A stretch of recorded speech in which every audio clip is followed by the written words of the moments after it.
Welcome to Mommy Heal Thyself. We feature guests who provide you with the tools, resources, and strategies you need to say no to a life of pain and suffering from all forms of preventable disease, toxic drugs, and unnecessary surgeries. We hope to inspire you to boldly reclaim your ability to heal and to serve the ones you love.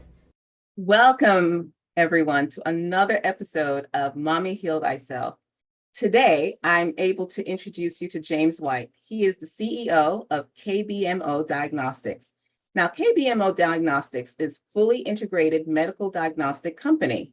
They offer food sensitivity testing that measures sensitivities for up to 176 different foods, coloring, additives, using food inflammation tests, also known as the FIT test. The test was created to be able to rapidly diagnose all of these different sensitivities. Now, in addition to the FIT test, they offer a unique Zonulin assay and new gut barrier panel. So the FIT test comes in 3 different panels, the FIT 22, the FIT 132, and 176. The FIT test is the most sensitive food test available using patented technology. Now, all of that is all technical and good, James, but we want to get down into the real nitty gritty of who you are and what the heck is KBMO? That is a great opening question. So KBMO stands K, Catherine, my wife. So again, seems very appropriate given we're a woman. So it's K for Catherine, my wife. B, Ben, my eldest son. M, Max, my middle son. And as I always say, we save the best to the last. O, Olivia, my daughter. So we all have bosses. So again, those are my 4 bosses, and it felt very appropriate to name the company after them. And we've been going now, gosh, nearly 15 years. So so they remain my bosses, and very, very thankful to have them all in my lives, and make sure that keeps me grounded and hopefully less technical than the opening that you just described on us. So I'm curious, is there a personal story connected to why food sensitivity panels? Yes, it was interesting. I've been in healthcare diagnostics for about 25, 30 years now. And one of the things that kind of always struck me was, when I moved across the US, that lots of people were doing different tests and stuff. And we were working a lot with cardiologists, but no one was really kind of helping a patient on an individualized basis. So it seemed like after 8 years of studying cardiology, people were saying, eat less and exercise more. And there didn't really seem to be a way of, okay, what does that mean for an individual? So how can they do that on an individualized basis to make that really straightforward and simple? And so I was running this business that was doing all this cardiovascular testing, and I came across a gentleman called Dr. Brent Dorval, who created this test, and it really struck a chord because I thought, right, this is the next generation or the next level of testing, because it's really speaking to you as an individual. And one of the things I loved about it was, look, it's not judgmental. I mean, everyone goes to the doctor, they get their kind of standard lipid profile. No one, I can pretty confidently say no one on this call or anyone who I ever come across said, James, let me tell you about my triglyceride levels. So the idea is that with this test, it's non-judgmental, which I really love, and it makes it much more appealing and frankly accessible to your listeners. So that's the key for me. It's like, how do we make this stuff as accessible as possible? A good example of that is, I hear about AI a lot. We provide our providers with laminated copies of the foods we test. Old school, but again, it makes it really easy for the providers and the patients to understand it. So yes, I really think it's a wonderful thing, all these advancements in medicine and IT and everything else. But fundamentally, it's all about the individuals and the choices we make, and trying to make sure that we be compliant. And so for me as an organization, as a company, we want to keep people, but make it simple enough that, once the provider has reviewed those results with you, you're not left going, oh my gosh, I've got no idea what they just said. So we want to keep it simple enough that, patients can be compliant, because I take the view, people come to see their provider because they want to improve their health outcome, whatever it might be. I have to share with you the fact that food sensitivity test was a game changer and a lifesaver for my family, particularly my daughter, who had significant behavioral issues and blood glucose regulation issues, diabetic. And when we did the food sensitivity test, we were able to identify the specific foods that were triggering the behavior and also triggering spikes in her blood glucose. And it was amazing. I mean, to the point where when we went through that situation where the wonderful Department of Children and Family Services, in their infinite wisdom, decided to take her from me, within less than 6 hours, and I told them, I was like, just make sure you do not give her these foods. It's like, I don't know if you guys are, I'm probably going to date myself, but I don't know if you remember the movie Gremlins. And it was like, they had the cute little furry little animal. And Mr. Miyagi, or whoever the little guy was, he's like, and above all else, do not feed them after such and such a time. Well, I said the same thing to these interesting people. I said, please do not give her these foods. Of course, they didn't pay any attention to me. Within less than 6 hours, they had to admit her to the hospital because her blood glucose levels had gotten so high. Within less than 24 hours, she became catatonic. And by the end of the week, she was laid up in bed with her legs inflamed and swollen.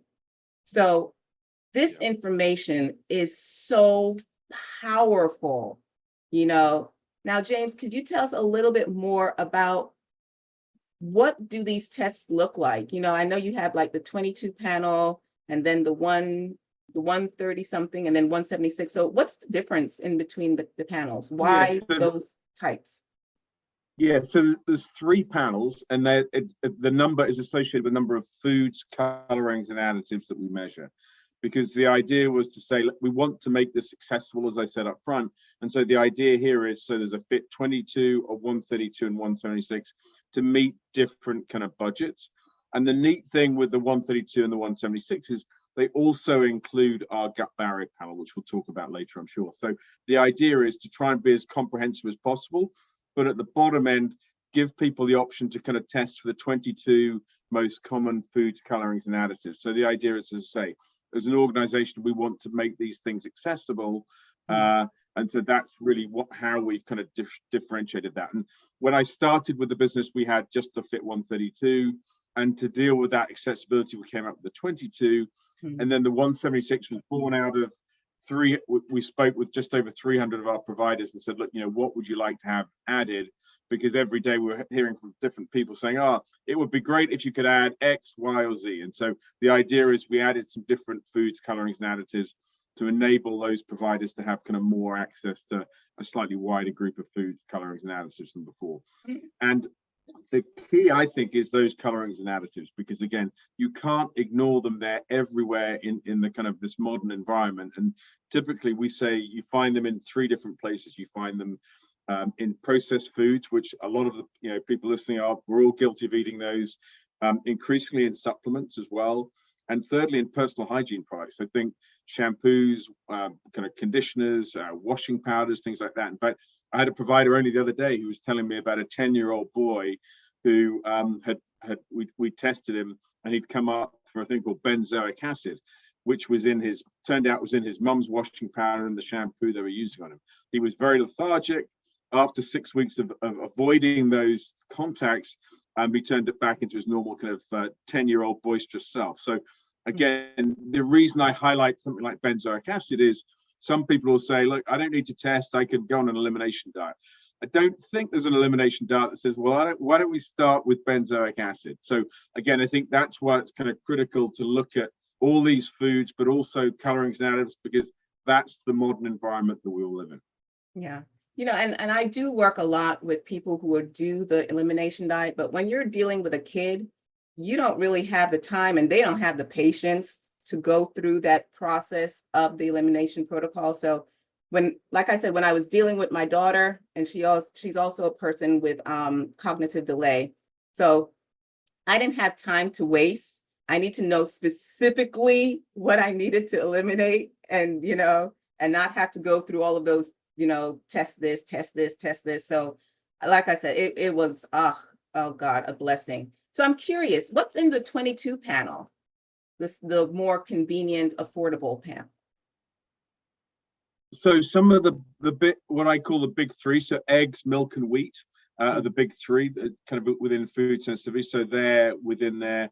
We've got some proteins and some of the things that are in supplements as well, like coriander and stuff like that. So we've tried chicken, salmon's in there as well. So we've tried to give a blend of things that people are consuming on a regular basis, but some of equally the higher ones in terms of are more common. So wheat, gluten, and whole wheat are on there, and then the egg and egg yolk are on there. Mm-hmm. So again, and then a lot of dairy things as well, because again, dairy is another big one in terms of for the big three. In terms of one of the other things projects we were looking at doing is developing a kind of at-home test at some point down the line for those big three of the egg, milk, and wheat, because I think it's it'd be great if you could kind of test yourself for those three as a standalone as well. So that's what generally we try to put on that, to kind of make sure that it covers some of the bigger things. But then, as I say, with the 176, what we heard from our providers that they wanted a deeper dive into the grain. So we added some ancient grains. They wanted closer links to some of the supplements. So things like acai berry, goji berry, monk fruit, and stevia, which are in a lot of the powders that providers hand out. One of the other things we added was CBD, given that's broadly prescribed these days as well.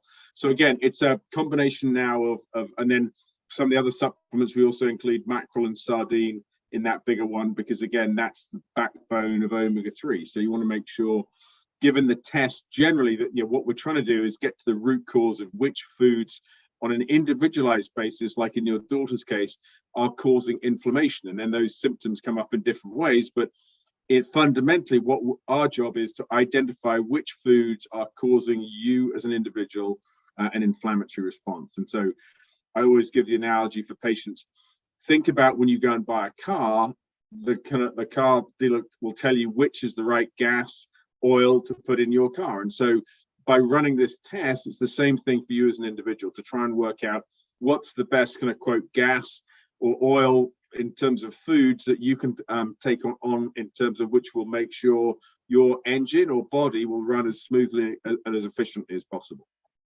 So I'm curious, the 22 panel, does it include any of like the dyes or the environmental toxins? We've got some on there for sure, but it's a slightly lower number just because of, again, it was a choice of the 22 most common things. So yeah, a number of them are on there, which I think have been really helpful. I'm just going to bring that. Yeah.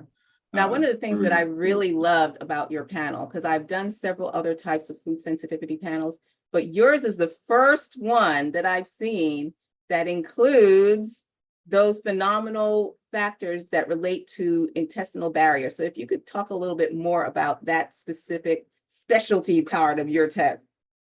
Yeah, and it really was born out of a kind of chicken and egg. Which came first? Was it leaky gut or was it food sensitivity? And we were hearing from a lot of providers, look, we love this test. We love the fact it's patented. We love the fact it's looking at these multiple pathways. It eliminates these false positives. We've got these great compliance tools for the patients, but I don't use it on all my patients because some of them have leaky gut. So that kind of stuck in my mind a bit and said, why, what is it about leaky gut in particular that means that they're not doing the food sensitivity test? So in their defense, there wasn't really any good leaky gut panels out there at the time. So that was why we kind of, the kind of genesis of why we developed it was based off that. And what we came up with was like, let's come up with 4 markers that give you a really good screen to work out what might be going on from a leaky gut perspective. So without getting too technical, one is Candida, which looks at kind of an early indication of kind of dysbiosis. So kind of like almost a canary in the coal mine from a leaky gut perspective. Then in the other 2 markers were a thing called Zonulin and occludin, which are, one of them's looking at how those tight junctions are functioning. So are they opening and closing as they should? And then the occludin is looking at structurally, are they still sound or have they begun to come apart? And the 4th one we had was a thing called LPS, which is lipopolysaccharides, as one of our favorite providers, Dr. Rob Silverman, calls it, El Diablo. So if anything's going wrong with that, it's kind of linked with all the gram-negative bacteria in your gut as well. So the idea was, with those 4 markers, we could give you a pretty good way of trying to interpret, does this patient have leaky gut? And if they do, let's heal the gut on the basis, all the way back with Hippocrates, he said all disease starts in the gut. So it felt like if we can work on healing the gut, then that'll also have a very positive impact on those food sensitivities as well. Yeah. And that is such an important critical factor that a lot of times people don't consider when they're removing, quote unquote, the offending food, that is not going to fix the problem. I mean, it helps to calm the system down, but you have to go in and heal the gut. And so I love the fact that you guys have this marker, because it gives you a very qualitative way of being able to see what's the baseline, meaning what's the starting point of those 4 factors in terms of the candida, the zonulin, the oculin, and the LPS. And then as you start to work at healing the gut, work at removing some of the excess bacteria, the candida and things of that nature, you can retest to see if you've made progress before trying to reintroduce the foods that you remove. Because what I've seen in a lot of cases is that people start removing foods, and before long, they're down to nothing. It's like the only thing that they have left is to eat cardboard, because they become sensitive to practically everything, because they didn't realize that it wasn't just simply, the food is not the bad guy, is basically what I'm saying. So this test is a game changer in terms of helping us to put the pieces together. James? What I always say to people is, like, to that point, one of the great things with this test that was created by our technical partner, a gentleman called Dr. Brent Dorval, who was a brilliant scientist, and he developed the first rapid HIV diagnostic. So the way he approached this was said, let's look at, rather than just looking at which foods you're exposed to, which is the classical food sensitivity test, this one looks at not only what you're exposed to, but then goes on to look at the other half of your immune system, called the innate immune system, which truly identifies, of the ones you're exposed to, which ones are leading to that inflammatory response. And so that's where really the magic happens, because again, rather than just stopping and telling you, okay, great, so I spent this money on a test that tells me what I already know, this one goes on to say, okay, so of the things you're exposed to, these are the ones that are leading to an inflammatory response. And to give you an idea of what does that really mean for me as an individual, I ran an IgG only test, and there's plenty of those available. Some great companies do it. The limitation of that isn't those companies, it's that pathway, because as I mentioned, it's only telling you what you're exposed to. So when I ran one of those, and then I ran our fit test on the same day, the IgG only came up with 25 plus foods. The fit test came up with 5. So that's the real difference in terms of, without getting involved in technical jargon, but they'll say, well, this eliminates false positive, which means nothing to 99% of us. But the reality, hopefully that kind of stark contrast shows you that there's no way we can all take out 25 foods, because you end up in this kind of food prison that you were just wonderfully well just describing, Michelle. So what we're doing is focusing on just the foods that cause you inflammation, because that's the root cause of pretty much every disease state that you come across. So that's where we want to focus our efforts, versus telling you, frankly, what you already know. And I guess where I should have started all of this is to ask you to really give us more of an understanding of exactly what is a food sensitivity, and what types of symptoms would one be experiencing that would encourage you to take this kind of test. Yeah, so I think that the best way of describing it is and it's not just patients, it's providers as well. We talk about food allergies and food sensitivities kind of almost intermingled, but the reality, what we're talking about here is we're talking about foods. We're talking about food sensitivity, and the reason we do that versus allergy is because with the food sensitivities that we're looking at, it's a delayed response that makes it really hard for a provider to work out what might be going on, because that delay can be up to 72 hours. And so an allergy is an instant response, and generally the symptoms are much more severe. But with a food sensitivity, as I said, it's that delayed nature. They're both immunological responses, but the reality is with a food sensitivity, that 72-hour delay makes it really tough for anyone, patient or provider, to work out, which foods did I consume in that time that may well be leading to the symptoms that they present with. And your question about symptoms is a great one. And we've got just over 10,000 providers running the test now. And so I'm often asking them, what's a good patient to run this test on, and what are some of the symptoms you see? And it varies from weight loss, autoimmune disease, thyroid problems, arthritis. And what we're now seeing, which has been really interesting to me, brain fog, fatigue, migraines, obviously the classical things like digestive, gut-related, and skin problems in particular. And we're doing actually a study with Purdue University at the moment looking at autism as well. But one of the things that the big kind of changes has been, we did a study probably about 15 years ago, just when I got involved with the company, and the leading symptoms were anxiety, and brain fog and migraine. So real clear links with brain health and then gut health. I must admit, 15 years ago, maybe we didn't have the courage of our convictions to make that statement. Look, brain health and gut health seems to have kind of a pretty strong link here. Yeah. We're very fortunate now. We've got a number of leading neurologists that actually run our test based off that exactly stuff. So it's really interesting. They're always correcting me, saying, no, James, it's leaky brain leads to leaky gut, versus us saying generally leaky gut leads to leaky brain. So it's one of those two things. So lots of symptoms, many and varied. But again, I think, generally it's a great almost, tool for everyone to kind of get run for, to see, let's baseline what's going on. And I think if COVID taught us all not anything, what we're all now is very much responsible for our own health. So again, this is a great way of working out which foods, which we're all, we're not guilty, we're all having to consume 3 to 5 times a day, would cause you inflammation or not. And I think that's a really powerful thing. Plus now with that gut barrier to see what might be going on from an immune health. And again, frankly, we haven't really moved on that far from back in, Hippocrates' day. He was saying all disease begins in the gut. Guess what? I'm saying the same thing. Yeah.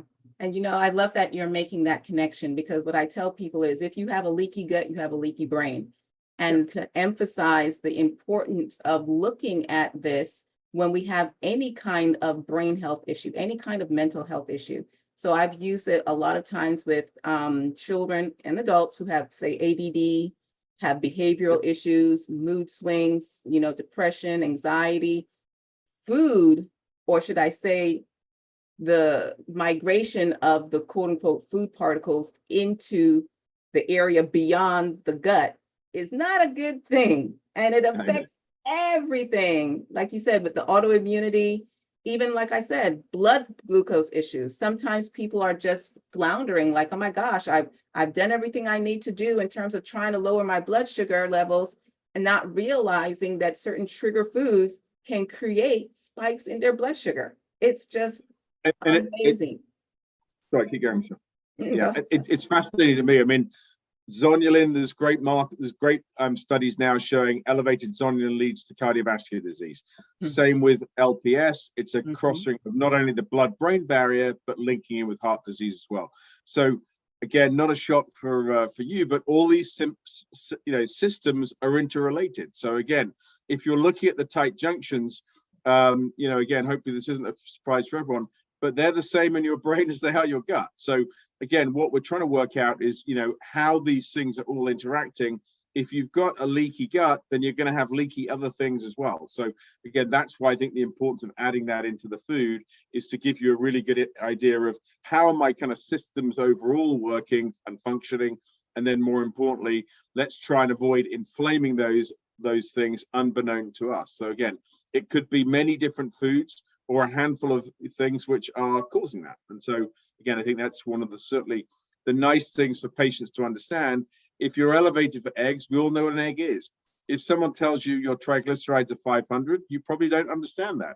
So again, it's trying to simplify this to a point that we can empower patients to really take care of their own health.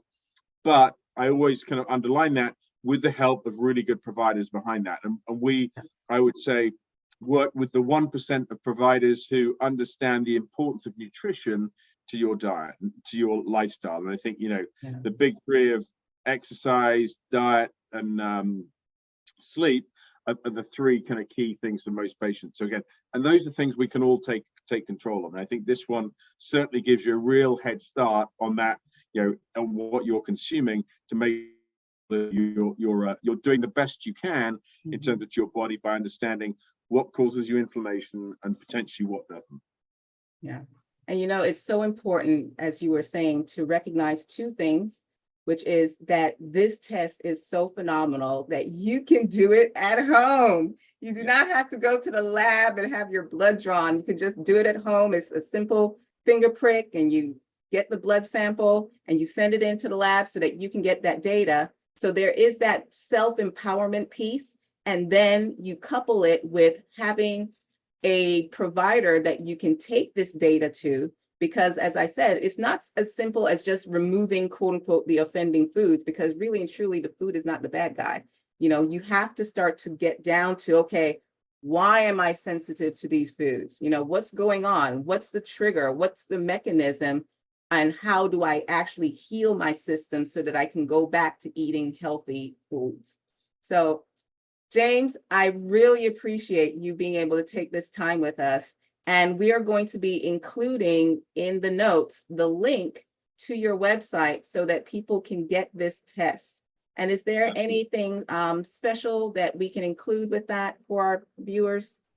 If they link in the fact that they've listened to you and I on this podcast, what I'll try and do is we'll work to see if there's a provider, and hopefully they'll come back through you would be ideal.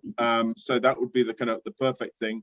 And then what we'll do is let you and I talk about hopefully giving them a discount based off the pricing that you're charging them. So hopefully we can kind of encourage them to obviously work with great providers, and so none better than who we've got on with us all today. So again, to kind of then review those results and kind of go forward with that. And I think, one of the questions that someone asked me, what's the one key piece of advice? I think it's trying to find a good provider who's either A4M, IFM, SAFM, or NTA type trained, so that then they can help you in terms of understand these results, but more importantly, kind of help you in terms of with the guidance as you guys move forward on whatever your health journey may be. Yeah.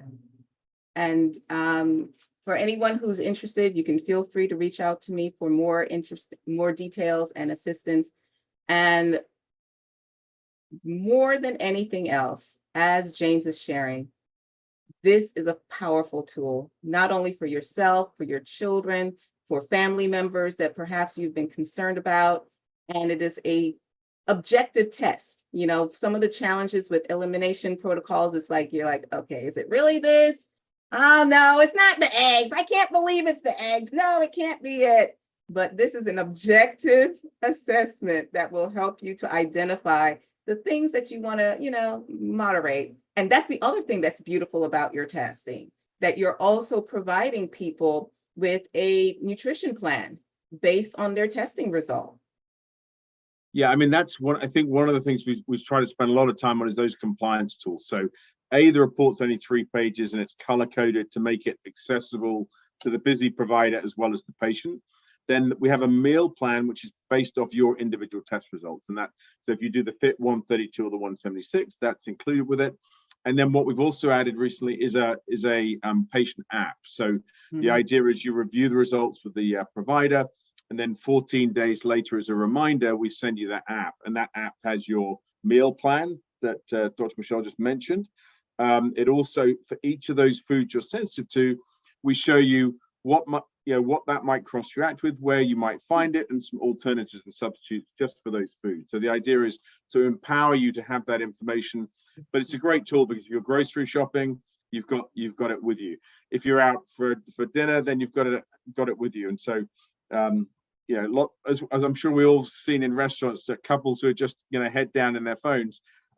Maybe if they had the test done, they could look and see which foods are going to cause them sensitivity, which will make them have a more enjoyable evening anyway. So again, that's another key thing that we've done, is to try and make it as accessible, given I think one of the things that most of your patients will have in common, wherever up, and we've got patients around the world now, is they all have a smartphone. So the idea is by having that on their phone is really helpful to help with the compliance of the test. And so, as I said before, if this is a concern for you, and I think it's probably a concern for the majority of people listening to this, if you can do nothing else, get the 22 panel just to start that journey.